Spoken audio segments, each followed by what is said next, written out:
clear this morning, but how do we stop the freeway flooding from happening like what happened this weekend as we get more storms in our state? ABC 15's Megan Thompson is live now near the I-10 and 43rd Avenue. And Megan, a lot of it comes down to us as drivers.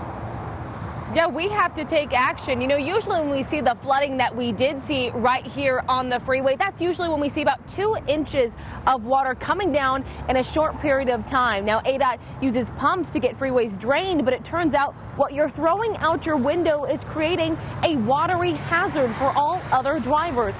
We want to show you some pictures showing the block up from litter across Valley Highways. ADOT says they have roughly 60 pumps, some that can lift more than 12,000 gallons of water per minute.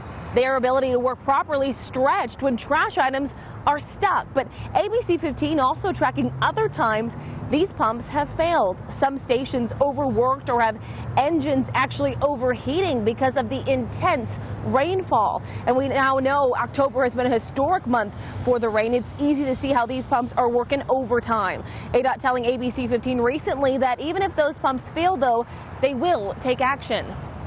If water is gathering on a particular stretch of freeway, we are going to be alerting folks who can respond in the field. ADOT says they are working to replace some pumps with a gravity-controlled system that they say is more efficient. And that's happening within the next year. However, we can take action now by ensuring that we're not throwing things out our windows. And in fact, Iris, that we are reporting people who are doing just that. Yeah, and another good reason to not litter, right? Because, of course, it creates more issues, especially as we get more rain. Thank you for that update, Megan.